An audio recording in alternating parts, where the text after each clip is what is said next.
The Federal High Court in Nigeria capital Abuja has adjourned the hearing of leader of the banned indigenous people of Biafra, Ipob, Nnamdi Kanu, to 19th and 20th March 2024. Courts ruled on the bail application of Nnamdi Kanu filed by the Defense Counsel, while the main trial will continue on 20th March 2024. Justice Binta Bukar, who presided over the case, said to the Department of State Security (DSS) to allow Nnamdi Kanu change clothes. The judge gave no permission to him on wearing any traditional attire and beads, but mentioned he could wear plain clothes. Kanu is facing charges of treason that Nigerian governments filed against him after arrest in June 2021. The court hearing is coming after the Supreme Court ruling for 15th December 2023, which said that Kanu must face trial. The Apex Court dismissed the earlier judgment of the Court Appeal for October 2022 that cleared Kanu of all charges against him. Meanwhile, Mike Ozekome's son and Ifeanyi Ejiofor has moved from the defense team of Nnamdi Kanu. Mike Ozekome, senior advocate of Nigeria, and Ifeanyi Ejiofor, the former defense counsel to Ipob leader Nnamdi Kanu, were the ones responsible for the case. But in court on Monday, Nnameka Ejiofor and Aloy Ejimako were the lawyers who announced appearance on behalf of Nnamdi Kanu. We are not satisfied with the judgment apparently, and we're going to take it upstairs, certainly, most certainly.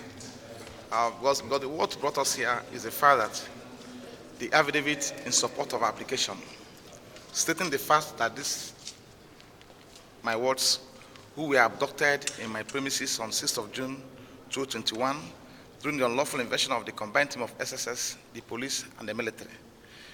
We have the affidavits deposed to by someone that had a contact with them. And this affidavit was not considered at the point the lower court had a case and delivered judgment. Further to that, one of them succeeded in making contact with the senior sister, with the sister. Also, those contact with information about the communication between them.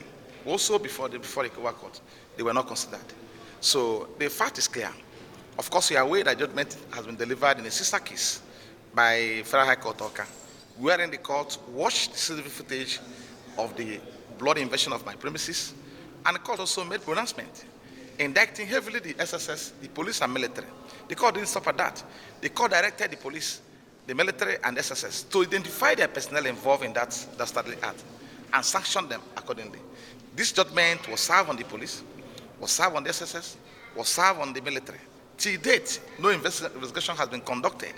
None of their personnel has been identified as those who participated in the unlawful invasion of my premises before we came here. So, of course, I don't want to, we have to accept the judgment of the court in good faith. Then we'll have other avenues to test the competence or otherwise of judgment delivered now, which we have upstairs to go, and we're going to do that. Thank you. Reporting from Nigeria's state capital, Soy Bifa Jackage, Top Accolade News.